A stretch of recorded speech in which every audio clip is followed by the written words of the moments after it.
Welcome to the Unlimited You Show. This show is designed to help you heal, break through, and break forth from your current situation.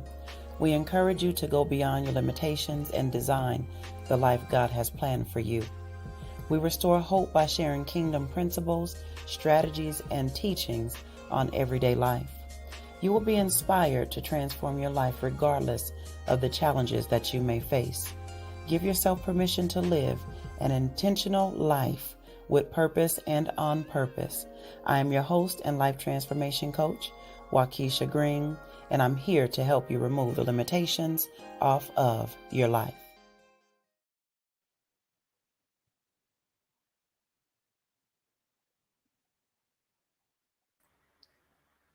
Good morning, good morning, good morning. Happy Hey, day. sis.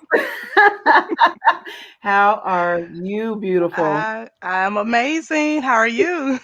I am doing well. I am super excited about what God is going to do. Look, and He woke us up this morning, Veronica. That's it. So we got to be excited. You know what I'm That's saying? right. So That's I right. am just ready to have this conversation, and I wanted you guys to know this beauty right here. My dear sister, she's going to share her testimony today. And I just want to say thank you.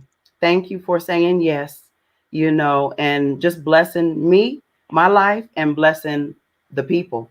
So I want you to, hey, I'm not going to introduce Veronica. I'm going to let Veronica introduce Veronica. How about that? Yes, ma'am. Yes. you're, All you're right. going to Go put me right to work, huh? ahead. Yep. Yes. Well, Waukesha, first of all, thank God for being here. And I thank God for you as my sister in Christ. Um, just, I love you so much. And it's an honor for you to have asked me to share this platform with you. And I hope it helps. I hope it blesses someone. It has blessed me to share this story. So I appreciate you for appreciating me. So it's an honor to be here and share with your audience today. Thank you. Uh, Pretty much about me, not that much to tell. I am a lover of Christ. I'm a child of God. First and foremost, I am a daughter. I am a mother, a sister, a friend. By profession, oh, and I'm a Mimi. Can't forget that. Grandmother to a 3-year-old grandson who's just the joy of my life. Um, I am by profession. I am an online instructor, and I'm also an online instructional designer. By passion, I have a heart to serve and help people, particularly women who have survived domestic abuse and are living with the trauma from that abuse. Um, I am a travel business owner. Also, I'm a domestic abuse advocate, and I'm also a health and fitness advocate. I live a life of peace and drama free. I am happy today. Um, for the most part, that's it about me Well, you in know, a nutshell. well, you know what, honey? That's a wonderful look. That's a lot about you. Because sometimes what happens is, because I was going to introduce you, but then God is like, no, allow her to introduce her. Because a lot of Okay. times people don't know how to introduce them. Who are you?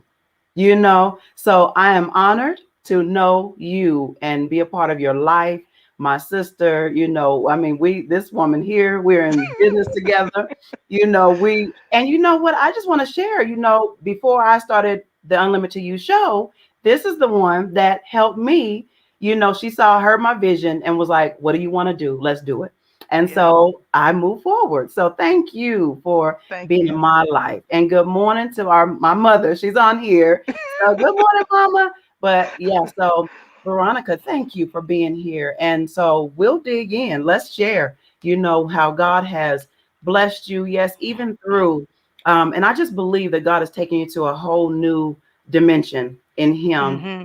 It's not just another level because I just feel that He's taking you to another dimension. And yes, you're in position in the right place so that you can help other people and they can bless you as well. So Yeah. thank you for that. So let's dig in. Let's have a conversation about your story and your testimony. Okay. Well, I guess the best way to kind of put it all in a bubble is to basically go back to my early 20s because that's kind of where it all started. Um, in a nutshell, I was married at 24. I was married to, hindsight, I didn't know this at the time, but married to a narcissist. I was spousal abused and divorced by 25. So I was married about 6 months before I left, 8 months before the divorce was final. In another relationship, about a year later, I became a single parent to my now 24-year-old daughter. So I was a single parent the whole time. So by that time, I was 26. I was married again by 31 and divorced by 34. I had two miscarriages during that marriage. That marriage left me having to file bankruptcy. So by the time I was 35, I was bankrupt and financially ruined. Thank God for recovery and restoration. Right. By 45-ish, I became an empty nester. So my daughter graduated high school. She went off to the Air Force, and there's a whole story behind me being an empty nester at 45, thinking I was going to be set free and have all this free time and do whatever, all of the things that I dreamed to do, only to find myself questioning my purpose. Um, so for the most part, for the first, because I'm 50 now, so for the first half of my life, I have lived a life filled with various types of trauma, ranging from rejection, marriage, domestic abuse, divorce, abandonment, single parenting. Like I said, the miscarriages, financial ruin. I mean, all kind of heartbreaks and health issues and lack of purpose. Um, I struggled with lack of confidence and self-esteem and self-worth for a long, long time. And I'm even still in the place now today where I'm nowhere near where I was 20 years ago, 30 years ago, or even last year, but I'm still working on some residues of those different traumas and the residues that they leave behind. So I don't want this message to be about I have arrived, because I have not. There's still work to do, and I'm willing to do that because I want to be a better version of myself for myself and for God and for the people that I love and for the people that I come in contact with. Um, in the midst of all that anguish, I managed to earn 4 college degrees. I received all kind of accolades for presenting and published in my career sector in higher ed. So I'm proud of those things, but I did all of those in the midst of all the trauma that I was going through. And for the most part, I was rising ranks at work. I was flourishing. I was living what perceived to be a picture perfect life on the outside, but I was literally dead on the inside. Mhm. There's this saying about existing and not living. That was me. I was literally a walking zombie every single day. And Mm. I have spent my whole life caring for other people. And I drowned myself in parenting, working, and continuing to educate myself. And so by the time I turned um, 45 or so, that's when things started to kind of break through for me. So I wanted to stop here to see if you wanted to interject anything or if you want me to kind of keep going.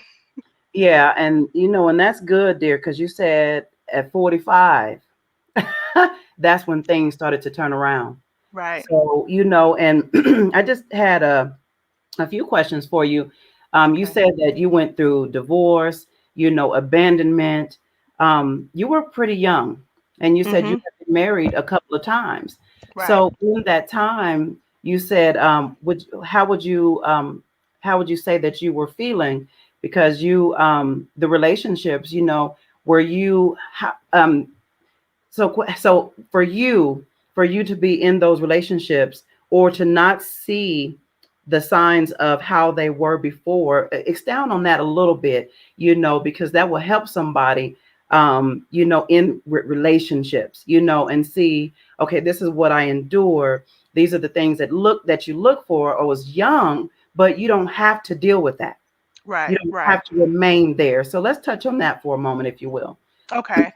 And what I'm about to say is revelation that came after the fact, because while I was in that position, I didn't see that at the time. But I had a strict upbringing. My duties was to get A's in school, and work ethic was driven home for me. I wasn't allowed to date. There were no conversation about boys except for, stay away from boys, don't get pregnant. So I had no experience with dating. There was no conversation about what to look for in a guy or anything like that. So when I left high school, I had an opportunity to go back to Chicago for a summer, and it was just supposed to be a summer, and it turned out to be 8 years later that I was still in Chicago. So that's where I met my first husband on a job that I was working at the time, and he was basically my first exposure to dating, to real dating. He was a bit older. um he was the type of person that was flashy with the cars and the money and his charm and things like that. I guess I was blinded by that. um the physical abuse did not happen until after we were married. However, there were red flags before the marriage that I saw that I should have cut it off. But if you know anything about an abuser, they have a way of charming you and apologizing, willing you back in, sometimes even making you feel like it's your fault, the reason why they behave the way that they behave. And so that's kind of what was going on in that moment. Although deep down my intuition said something wasn't right, I think it was because I saw some not so desirable things growing up, that that was all I saw, and not being taught different, so that became my norm. Um, the message that I felt I received was you stay when you marry, you stay the long haul. And that's what I did until the physical abuse happened the one night. And just to give you a quick backdrop on that, when we got married, we were married, like I said, 6 months before this incident happened one night. And basically, what happened was both of us worked the same job. We got paid every week. This particular week, there should have been over, and I'm trying to remember, it's been a long time, over 8,000 or so dollars in the bank on that one given weekend. He had some friends to get out of jail some weeks prior, and he started hanging out with them. Now, I didn't know these guys beforehand because they were in jail when we met, even up through to the marriage. He started hanging out with them, going to the casino. Waukesha, this man literally swiped over $8,000 at the casino in one night. How I found out was this particular weekend, I was writing checks for bills. I needed one more check for my car note, and I didn't have it. I ran out of checks, so I went to the bank to get a money order, and that's when I found out the money was gone, and I literally froze in that moment to think what could have happened. The lady did a printout, showed me all of these transactions at the casino, and I lost it. While I was there, got the money order for my car note, opened up another bank account. I didn't tell him about it. And the following week, he did the same thing, only he found out my check was not in the bank. He got home that night. He was sloppy, sloppy drunk. Came home asking me where my check was. Long story short, we had this whole back and forth. Now this was my BC days, before Christ days, so I had a I had a potty mouth, and uh, yeah. So I was not the person you see today. So when he came for me, I went for him. And he basically gave me this whole speech about how we're supposed to be one, we're married, the money's supposed to be in one account.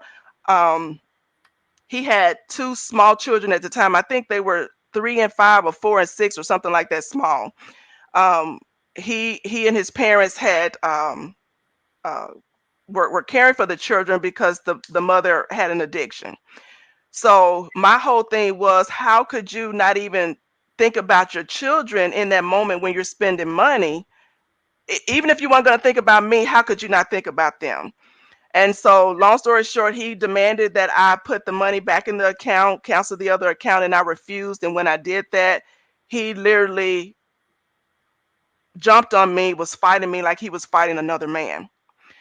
Um, he always had a gun, kept it in the nightstand. I never held a gun, didn't know how to shoot it. But in that moment, that it was a split second that I had a chance to break free.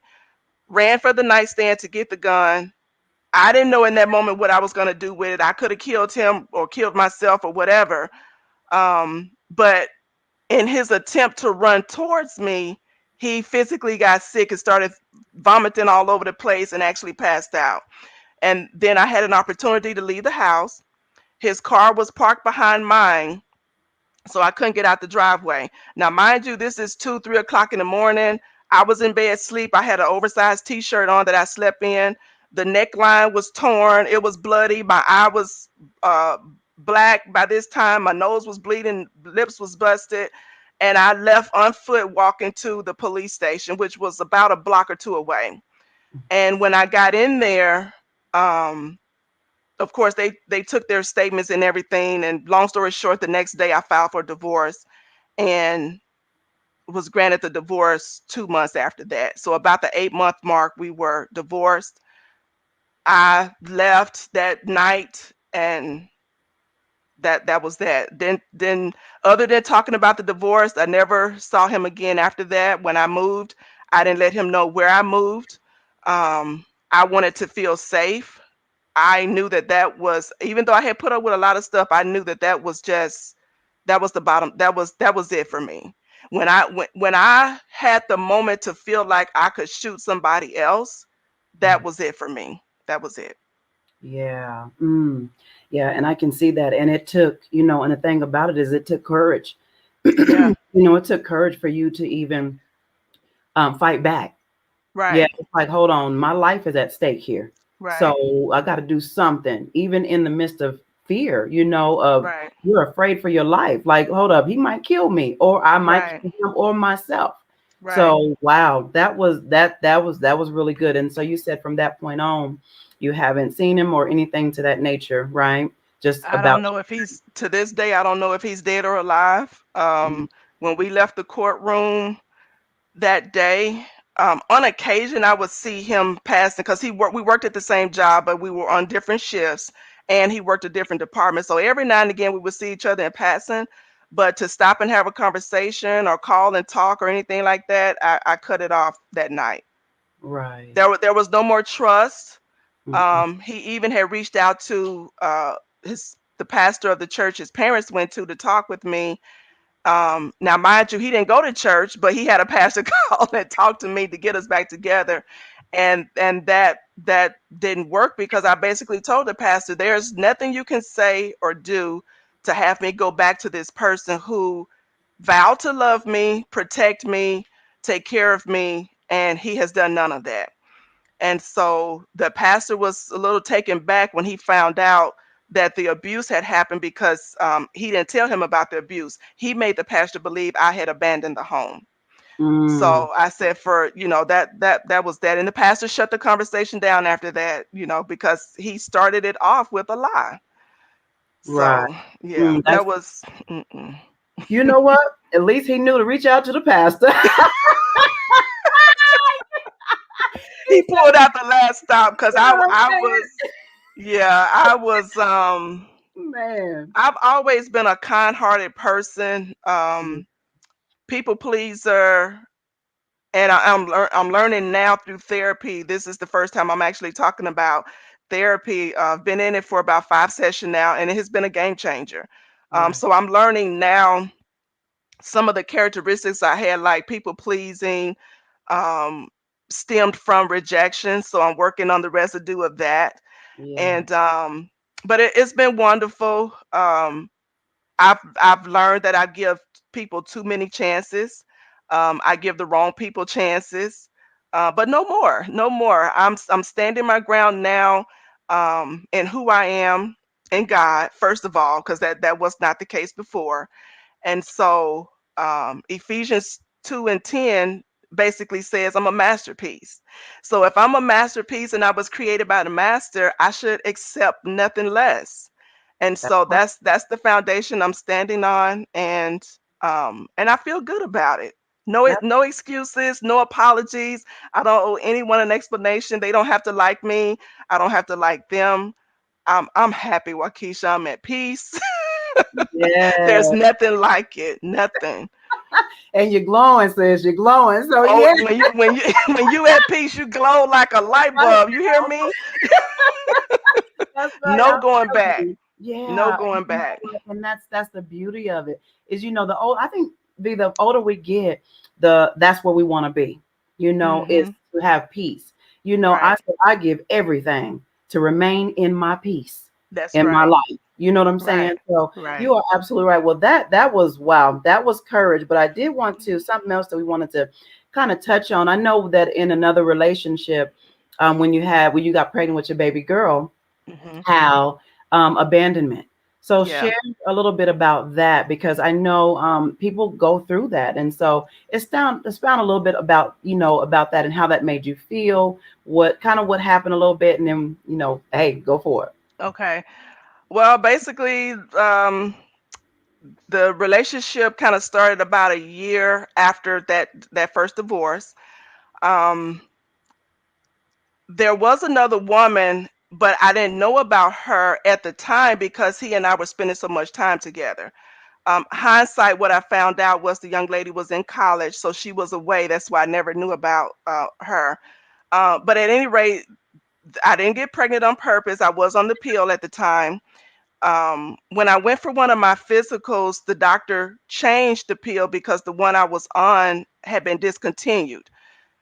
He didn't tell me at the time that you're supposed to treat a new pack of pills as if it was your brand new first time ever, and that you're supposed to wait it's been a long time, Waukesha, the 30 days or something Yeah, to I make don't sure it know kicks either. in. And so it happened in that window of opportunity when I was on a new brand, and it caught me by surprise. I was uh 26 or 27 at the time.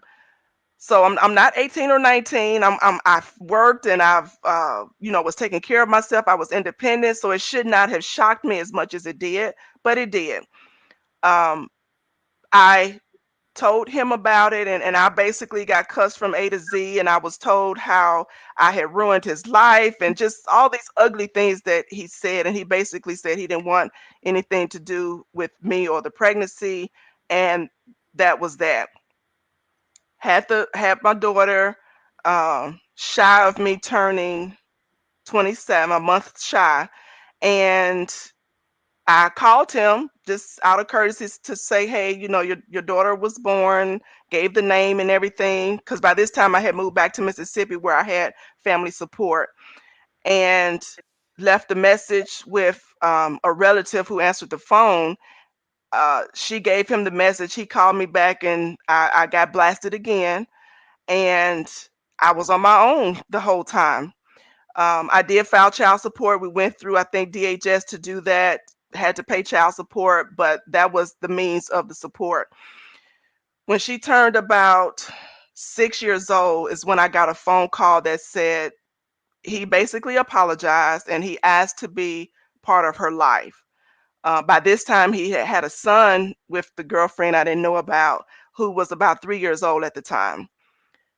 Now, again, this is my before my BC days. So it took me a second to really think about, because I could have lashed out and said, you're not going to ever see her again.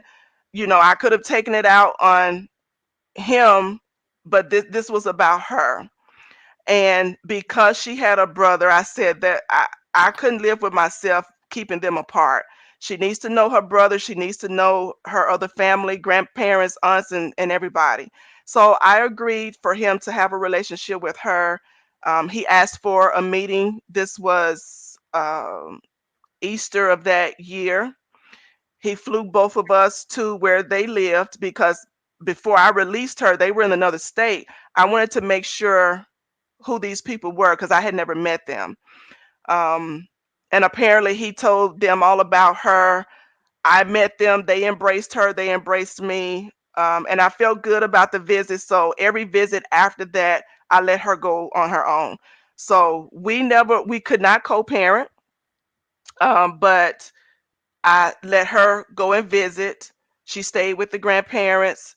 Whether he showed up or not when she was there, that's irrelevant to me. I did what I was supposed to do. And so I slept good knowing that I did not selfishly keep her from her father or her other family. And I think that's important to share because a lot of times we're so hurt and bitter after broken relationships that we don't think about the ramifications that it has on the child or the children. So in a nutshell, that was that with the abandonment, and the rejection. And to this day, she has her relationship with him, and we have ours, and she has one with her brothers and her aunts and everybody else. And it's good. It might have seemed dysfunctional along the way, but it worked out. I didn't keep her from them. So Right. And that's good. I was going to ask you, were you guys able to co-parent? And you no, answered ma'am. that. You said no. And, Mm-mm. and sometimes, you just can't, Right. but I commend you for thinking about her, Mm-hmm. because a lot of times parents do not think about the children, you Mm-hmm. know, especially in situations like that. If it's Right. not harming you or harming that child, if that person is Right. not, then there is no reason to try to keep them from their other Right. parent, Right. because truth be told, later on, they'll grow up and they'll be like, resentful and, Resent me. Right. right, right. Yeah, and you don't want that, Right. and so that was really good. And yeah, we know sometimes as mothers, we can speak as the mothers, we have to Mm-hmm. make hard decisions like that, Yeah. and get us out of the way, because at Right. that point it is not about us. So Exactly. that is so good. Thank you for sharing that. And Now, one thing I will share, just in case other ladies are going through this, is by the time she was, um, I want to say somewhere around 7 or 8 or so, I ended up getting her a cell phone, and not only for that purpose, but because she was also a latchkey kid, and I wanted to make sure when she got home, she called me. When she left, she called, and so forth. But hindsight, because we couldn't co-parent, if he wanted her to visit or she wanted to visit, the conversation went through her. Now it still kind of breaks my heart to this day to even think of, what she may have been going through in that moment to be the mediator between the two parents. But that's what happened. I never denied a visit for any reason. She was young, like 7 or 8, when she took her first flight, mm, and every summer or Christmas or whenever she visited, she flew by herself. And wow. so she was flying when I wasn't flying, and to this day, I'm still scared to fly. But I say that to say, sometimes it's not just, even though I had the desire to have a, communicate with him without the arguing and the yelling and all of that, he wasn't willing, so I couldn't do it by myself. So if you can find a common ground where the two of you can talk without bringing up the past, without bringing up the hurt, just focus on the children. Do that. Do that at all possible if you can, without having the child in the middle, with the conversations back and forth with the child. It was unfair to her. I did not see that at that time, but yeah, so that's the message I want to leave with that, because she's 20, 23 or 24 now, and so it's still heartbreaking to know that happened. Yeah. And you know what, it does. Yeah. And and like Hmm. you said, the child is the mediator, Right. the in between. And man, that's tough. Right. That And then that's when you're having to have them decide, Do you want to stay with mommy or go to daddy for Christmas or Thanksgiving? And now they're in the middle trying to decide one or the other without hurting the other person's feelings. I can just I can just imagine, you Yeah, know. But right. that's what happens. Mm. Well, look, you did the right thing. I know, because sometimes we have to make tough decisions, but ultimately, it's about them. Right. It's about them, and then it makes your relationship with your children even better. Yeah. If Right. you do right by them, regardless to what happened, Right. right by them, and and then with the father or whatever, they have to deal with that relationship with the child. Exactly. That's not for us to take on, and many times we as mothers, we have to answer questions that they have, especially if they're not there. So I know that was a tough one as well, because I have Right. been there as well. Right.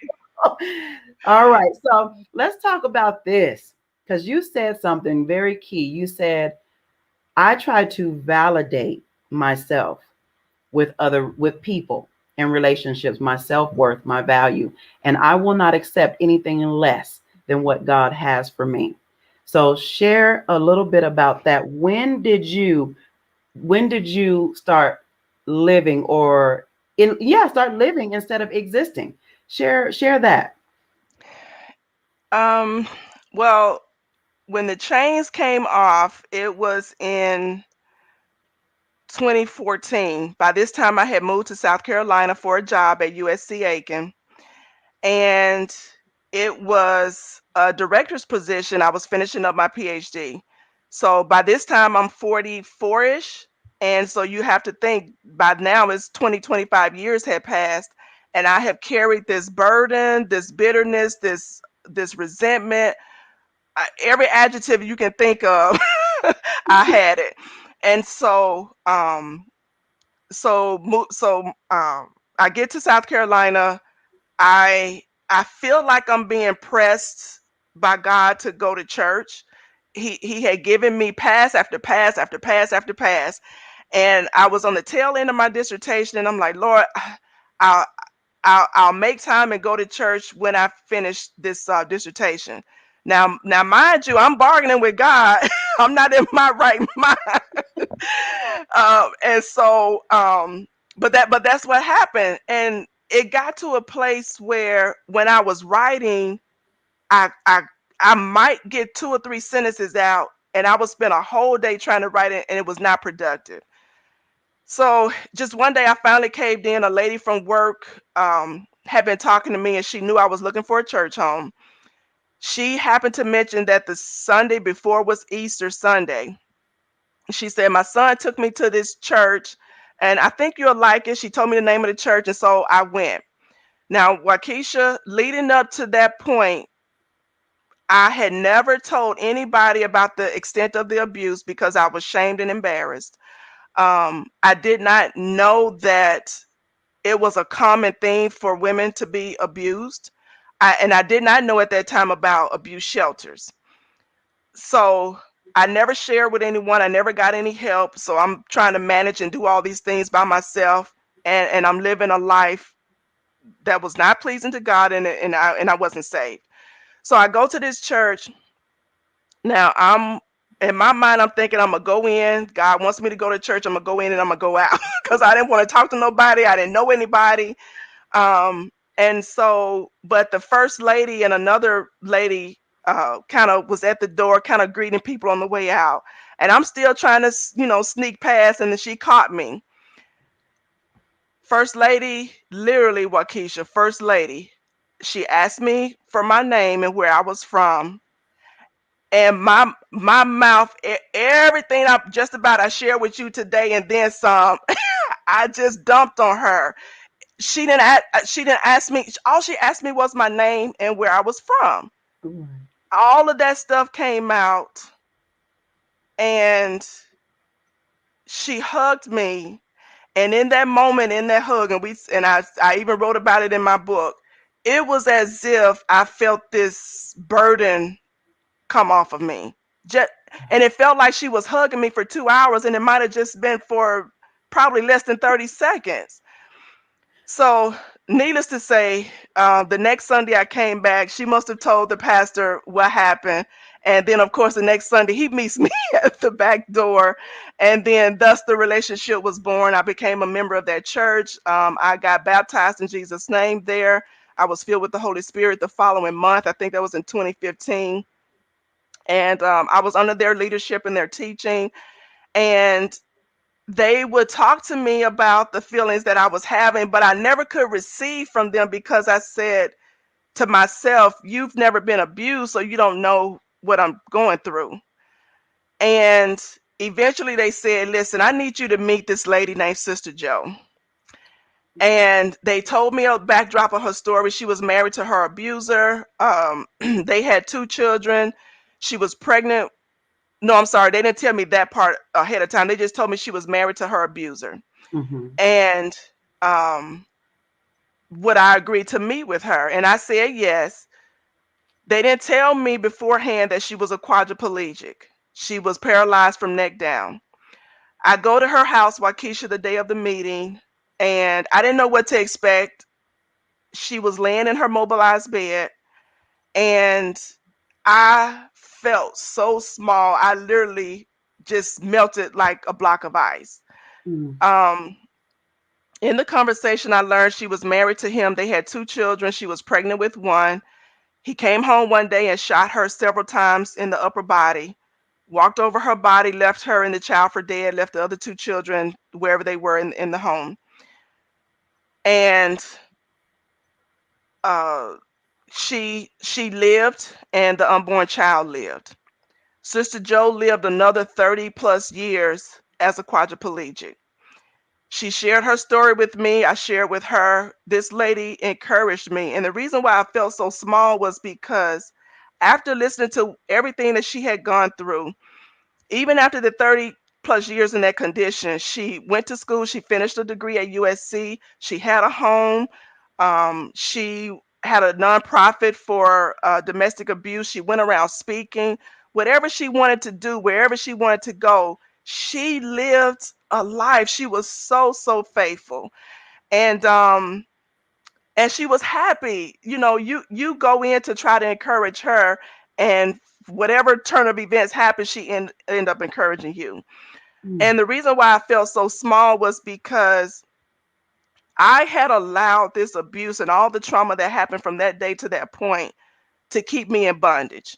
And basically, when you are unforgiven, when you're bitter and angry about something that somebody did to you in the past, you're giving that person power over your life. And in that moment, I realized that I wasn't able bodied. I had function of my limbs and everything. And I could move around and do all the things that she was doing, but I was held captive. She was living more of a life than I was, and I was able bodied, and she couldn't move. Mm. I felt so convicted in that moment that when she shared with me, that was the day that changed the trajectory of my life. I vowed in that moment to not feel sorry for myself, especially for things that other people had done to me. Um, Now, I didn't learn the whole embrace the forgiveness and all of that until some years later. It wasn't an overnight process, but it triggered my mind to say no more. When she had a saying, forgive to live. She Mm. forgave her husband. She had somebody take her to the jail, and she forgave him. And from what I understand, he didn't receive that. But what she said was, don't go asking for or giving forgiveness expecting it in return. That's not your assignment. Your responsibility is to give the forgiveness, to set yourself free. What the other person does with that, that's on them. I just could not comprehend that. And so, over the course of going to church and studying and being poured into, and self development and all of these things, I got it. I got it. Once you forgive, you are set free. If you don't forgive, you are continuing to give people power over you. And that's no more. I gave more than 25 years of my life to other people. No more, no more. And Mm. so that's my chain releasing story is that I did get to a place where I had to and it wasn't a lot of things that came up I didn't realize at that time. It was over the course of learning, it was over the course of studying the word and all these things that I learned I had to get to the root of whatever issues I was having, whether that be communication, rejection, abandonment, whatever those things are. I wanted to learn all that I could about the issue that I was dealing with, uncover the layers of those onions and get to the root of it so that you know what you're dealing with, and then be able to heal from that and move forward. And I'm glad that I did that, because now when I have these conversations, I don't find myself crying. Um, I do get choked up because we still have those feelings, but I'm empowered to know that I have the power to what I allow in my space, in my eyes, in my ears, what I allow to come out of my mouth, how I behave, my attitude. I have the power. I dictate that, not Right. anybody else.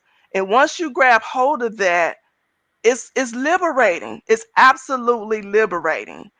And so now, if I have if there's a disagreement with someone I'm talking with, I let them have the conversation. You got it. They could be wrong as two left shoes, but you got it. I'm going to keep my peace. I'm not going to engage in conversation or actions that deplete. If it doesn't add value to me, I don't participate in it. But that's not to say that you can't have conversations with people, um, but you do have to have a discernment about the direction the conversation is going. If it's going to take me out of character, I shut it down real quick. If they ask me why, I'm in a position now where I can say, I don't owe you an explanation, or here's why. And I leave it at that. Once upon a time, I used to would try to excuse why I would say no, so that the other person wasn't offended or hurt. But then at the end of the day, I was the one hurt and depleted behind me trying to make somebody else feel good. So there is a fine balance. You can stand your ground and still be loving to other people. How they perceive that is how they perceive it. But as long as you're loving, um, it's everything else should work out. But you have the power to say and do and act. And I choose life. I choose life. I choose peace. I choose to be drama free. I choose. And it's very liberating for me to say I choose, because that has not been the case my whole life. I Right. always did what other people wanted me to do. And one of the things that I learned in therapy is that I based my success on the completion of what other people needed me to do or what they expected of me. I never, when I went to college, I got 4 college degrees. Those were all dictated by somebody else who said, I think you'll be great doing this, this, and this. I never got to choose. I never chose. Everything up to this point, somebody else either had the expectation of me, wanted me to do it. And sometimes it was in a matter of them wanting me to do it because it has something in it for them. Right. So for 25, 30 years now, my life has been predicated upon what other people wanted from me or what they expected of me. And today I proudly say I choose. If I don't want to do it, I'm not going to do it. And I'm going to be okay about it. I'm not going to apologize for it. And it feels good. It feels good. Right. You know what? No is anointing. And you know what? No is a complete sentence. That's right. Yeah, no is no. And you're Yes. right. I love what you said. I choose to live. I choose to All that live. extra, no, I choose not. And it took a long time to get there, but Yeah. you're there. Praise Yes. God. You Yes. know what I'm saying? Yes. So with that, it's just such a blessing. And then Mama Joe, when you first shared that with me, I said, oh my gosh. Yes, Lord. Because the thing about it is That's in life. That's what we have. We have ones that come alongside. And Right. you had no idea what was about to hit you when they Right. introduced you to Mama Jones, but they knew who Right. you needed to speak to Right. change the trajectory of your life. Yep. From that point forward, would you say, hold up, there is no excuses. And by the Right. way, y'all, that's the name of her book, No Excuses. Okay. So we're going to talk about that. But yes, and so with no excuses, continue to move forward. With even in the midst of trials and tribulations, everything that we've gone through, and you have gone through, you have endured some things, you Mm-hmm. persevered through some things, but God had you every step of the way, and He still has you. So Right. I ask you, let's segue into this. What does abundance mean to Veronica? Oh, Akeisha. Mm. Oh, once upon a time, abundance to me meant money. And that's no longer the case anymore. And I'm gonna try to quickly give you a backdrop. And I share this because we have to be in a place where we are present in the now and we're listening, we have faith.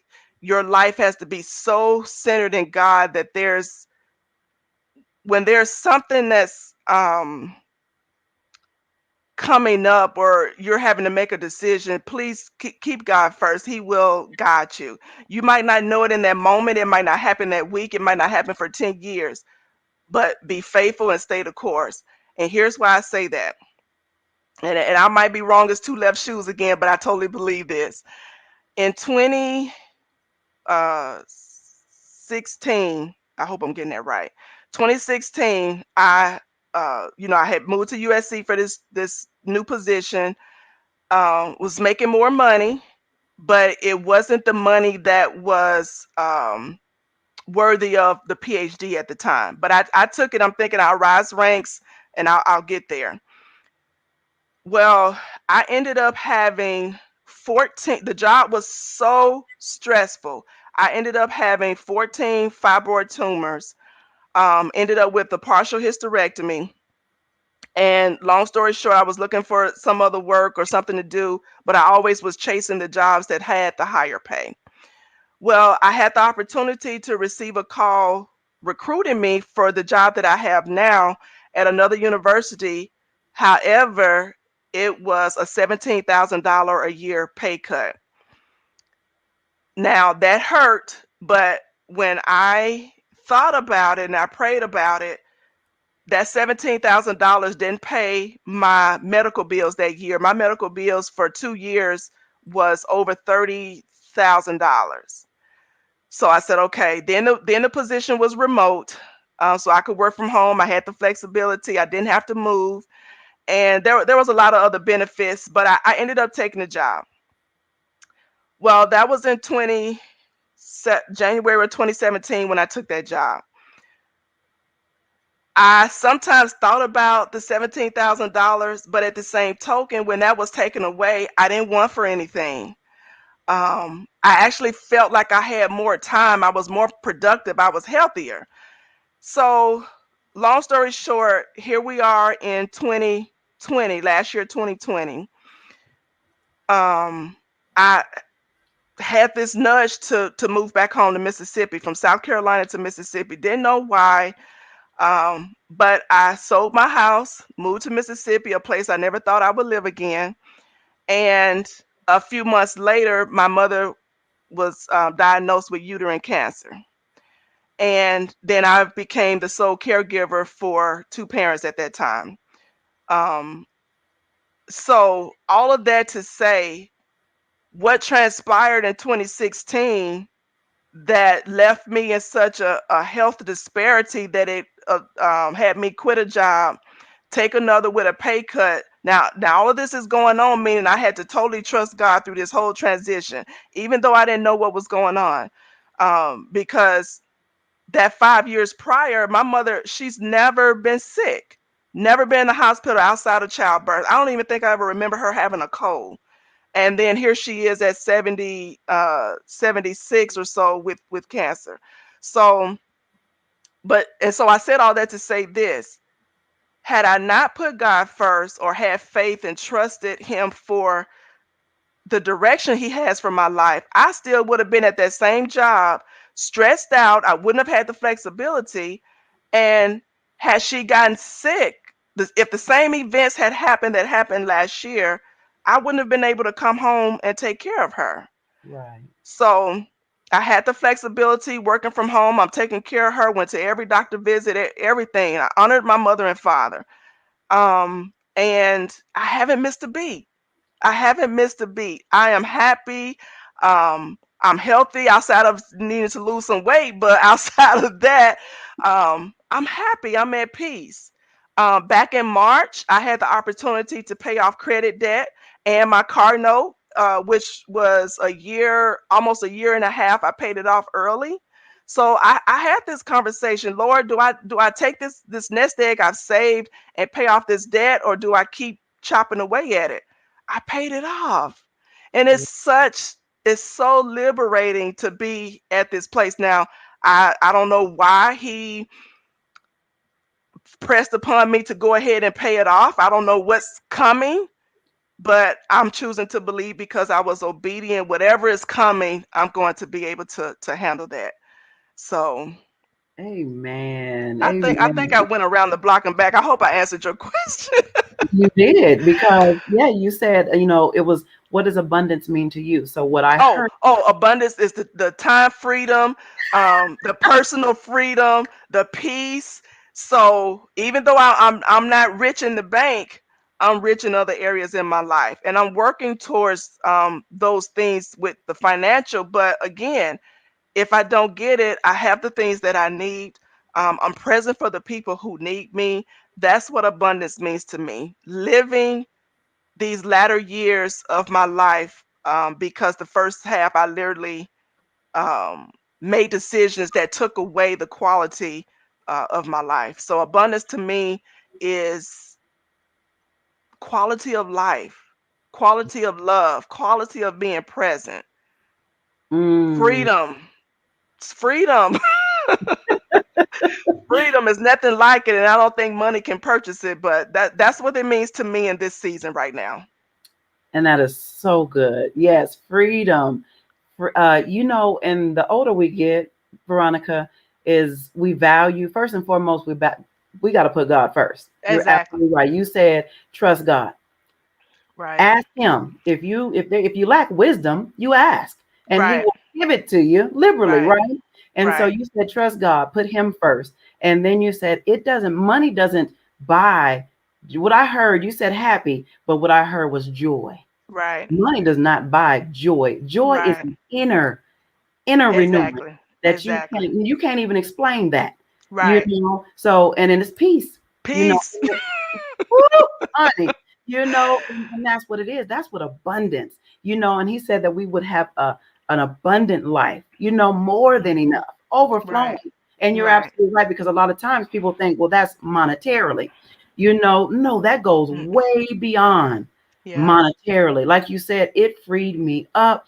I was able to take care of my mom. Yeah. I was able to do that for my parents. If Right. I chose to stay in that, I wouldn't have had the flexibility that I have to make sure they were good. Honor thy mother and Exactly. thy father. So you are Exactly. absolutely right. So, thank you. Look, I hope you bless somebody today because you blessed me. Because yes, that's what abundance is all about. Yeah. So, Yeah. all right, sis. So let's take it home. Okay. This here. Yeah. I got my copy, y'all. Don't even play. So no excuses. So Veronica is an advocate, for, making sure others are good, Hmm. that they know that they do not have to journey alone, and that's what we do, and what did Jesus say? I will make you a disciple, disciple of men, not just fish, but of men. So that Right. means that you come alongside others to journey with them in life. And so Hmm. that is what I heard what Mama Joe did for you. And from there, you're doing the same thing for other people. Right. So touch on no excuses for a moment, if you will.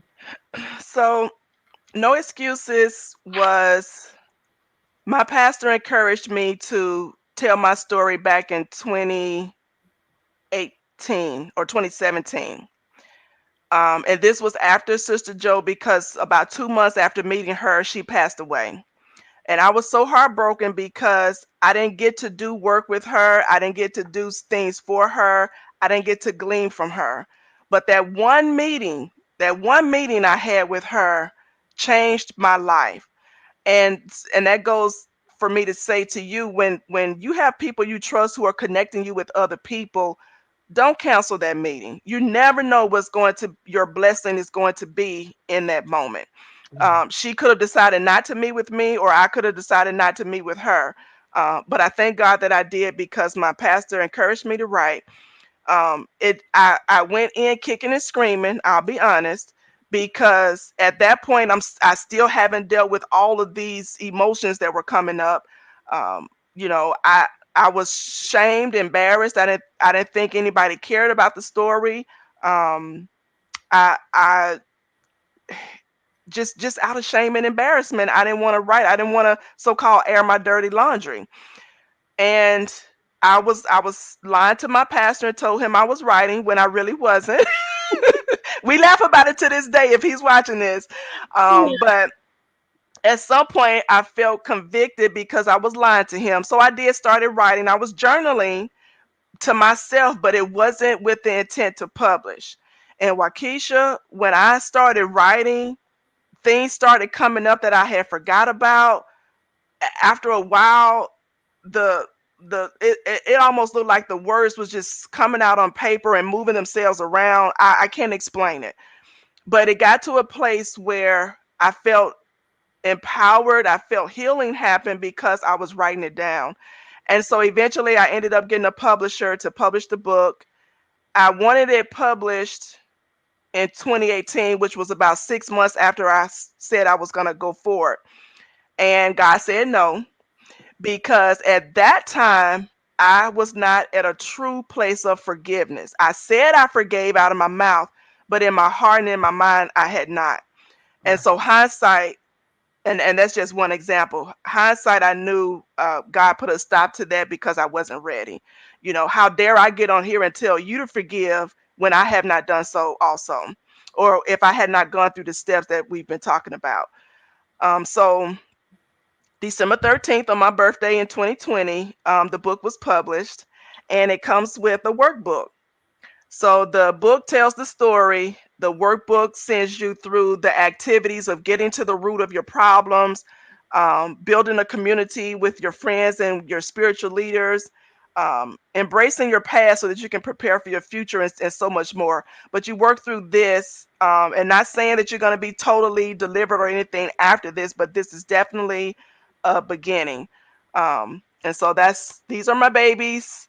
They are actually with a publisher to go through a second edition. And yeah, I don't want to tell too much about the second edition, but it's coming. All right. Well, I know one thing, it blessed me. Thank you. It really did bless me. And just to, because it helps. It helps. And I put it in the chat where you guys can go to actually order her book and her YouTube, her website, as well. But this was beautiful, and me, I'm very particular when it comes to books and what I'm putting into my, my eyes and in my ear gates, and so when I saw you had released your book, I was like, where do I order that? Pre-order. As soon as it come in, send me mine. Because I know, and God is good. And so I just thank you for being obedient. And you're absolutely right. It doesn't happen in our time. It's God's time. Right. When he wants things to happen, it will happen. And you said something key. I had to be prepared. I had to walk something out first before I can bring this forth. And you're absolutely right. When you get to writing, when it's God, you get to writing and things just, he just dropped things in your spirit and you be like, oh, did I say that? Did I say that? Yes. And that's all God. So I'm so proud of you, sis. So proud of you. Thank you for that. And and then I know you wanted to do something special for our viewers today with No Excuses, right? Did you want to do like giveaway or something for them? Yes. Well, first, the books can be purchased on Amazon. They don't show up together, so you'll have to do like a search and say "No Excuses" by Veronica Outlaw, and you'll see both. But if you go to my webpage at www.drveronicaoutlaw.com, you can get both at a discounted price. And when you order directly from me, it's autographed, and I send it to you. But I want to give this set away to a blessed listener. What did we say we were going to do, Waukesha? Put it down. Put the book down. Put it down. Put Okay. it down. What? Oh, I know. Yeah. If someone listening, if you can tell us in the chat, and the first person who answers is the winner. If you can tell us what the name of the book is, I will send you a free copy of the set, and you'll just inbox me for your address and everything, and I'll send it to you. So we're gonna wait a few minutes so they can do that. So all right, somebody listen. What's the name of her book? And while they're doing that, I would encourage anyone who has a story to tell it. Yes. The end result is you're not to be shamed or embarrassed by what happened. We all have sinned. We all have come short. And the story is for other people. I never in a million years thought that me sharing would help so many, and it has, and it's blessed me. It's brought healing to me. So That's so good. So good. And you know what? You're right, because I will share with you. I think I shared when I shared my testimony on your show. That was the very first time that I had shared publicly about, yeah, my story. And then come, after that, it's freeing, and it releases you. Not only it releases you, it helps somebody else, right, because when you revisit and think about the things that you have endured, what only thing we can say is what? But God. exactly. He But gets God. all the glory, all the But glory. God. Thank you, Father, for everything that you have done, that you are doing, and that you're going to do. Right, So, right. sis, I just want to say thank you for coming on here and blessing our listeners, for being obedient. Yes, I know it was a little difficult, and it was a little challenging to get on and share, but in yeah, sharing, it does bring freedom. And like you yeah, said, I choose to live. I choose to exactly. live. I choose life. And that's what we Mm-hmm, desire for, in everyone. And that's how the Unlimited Youth Show was birthed, mm-hmm. because I choose life, you know, Yeah. and take the limits off of God. Take the limits off. Take the limits off of you. So, Veronica, let me ask you today, have you taken the limits off? I don't even know where they are, Waukesha.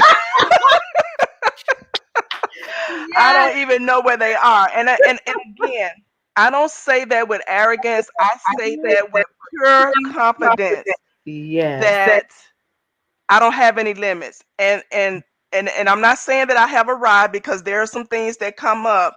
But when you first of all keep God first, you refer back to that blueprint, the Bible. You get the help that you need. We have therapists, we have self-help books, whatever you need. You can do this. There's no excuses. We have too many resources at our disposal to be a body of people who are broke down, busted, and disgusted all the time, every day, all the time. Yeah. There's more to life than that, and I choose life.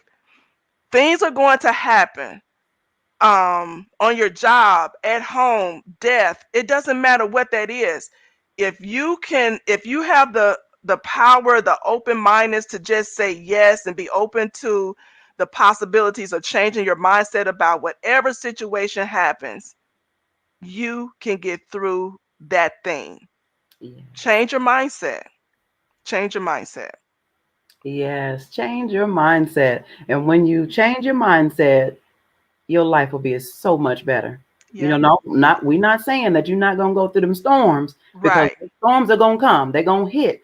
But Right. when the storms come, what are you anchored in? So Right. that is And so they hit differently when you know how to hit back. there it is. Yes, yes. Yeah. Exactly. Look, we got two people, V, that answered no excuses at the same time.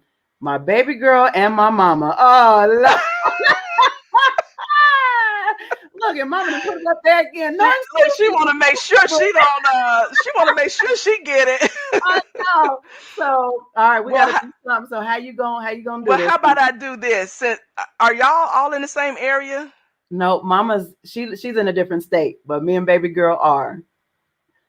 Okay. I tell baby girl I love her, but I got to do this for mama.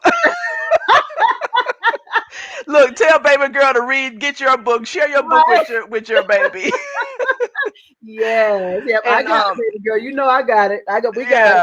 yeah, share with her. I'm pretty sure she'll be okay if Yeah, I share it with grandma. with Miss grandma. She will. Patterson, if you would get your address or send it directly to me, your address, and I will autograph this for you and send it to you. Um, and all that I ask for you to do is if you would give me feedback on the read, and yeah, that's it. Give me feedback. Stay encouraged. I hope you enjoy it, and thank you for tuning in. Thank Yeah. thank you, Andrea. I love you. She said it's okay. I understand. But this was such a blessing, Veronica. Thank you so much for coming on and just sharing, and being transparent and open because we do know that when you're real, you're Mhm. transparent and share, how God has brought you through. Mhm. Because people, a lot of times they don't want to know what you're going through. They want to know how you got through. Exactly. And then in that, when God reveals to us that we need to share, then that's what we do, Right. and it might not be every aspect of your life. It might be just different moments of your Right. life to help someone else break through and break forth. Right. So any last minute comments that you have, my dear? Thank you so much. um, just that I love you, Waukesha. You shared your story first on my platform, and here you are with your own platform. That's what it's all about. Um, you, I just I just love you and I love your spirit. Again, thank you for the opportunity and for everyone else. Whatever it is that you're going through, forgive to live. I Yes. don't care what it is, how horrible it is. We've all been through something horrible. And at the end of the day, that thing happened. Don't let it rule the remainder of your life. I'm telling you firsthand that forgiving is freeing. It has nothing to do with the other person. It has everything to do with you because at the end of the day, it's biblical. If you don't forgive, your Father in heaven won't forgive you. Right. And when it was said to me, what changed my mind was, what if you laid down one night, went to sleep, and you didn't wake up the next day to have the opportunity to offer forgiveness Mm. or to be forgiven? Then what? We have an opportunity today to just let it go. And I'm not saying that all the pain is going to go away, but you are empowered to make the decision to say no more. This Yeah. thing or this person no longer has control over my life. Not the life that God gave you. You're much better than the grudge that you're holding against your transgressor. So Mm. give it to God, offer the forgiveness, and it doesn't mean that you have to go out and hunt everybody down and do all of that. You don't have to do that, especially if it's going to put you in harm's way. Lay that request before the Lord, and it's forgiven. Don't keep bringing it back up. Don't go and tell somebody this, that, and the other. Forgive it and let it go. It's freeing. I promise you, it's liberating.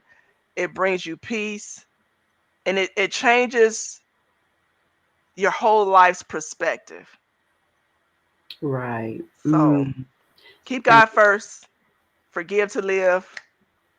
Enjoy the rest of your life. Be happy. Be drama free and be at peace.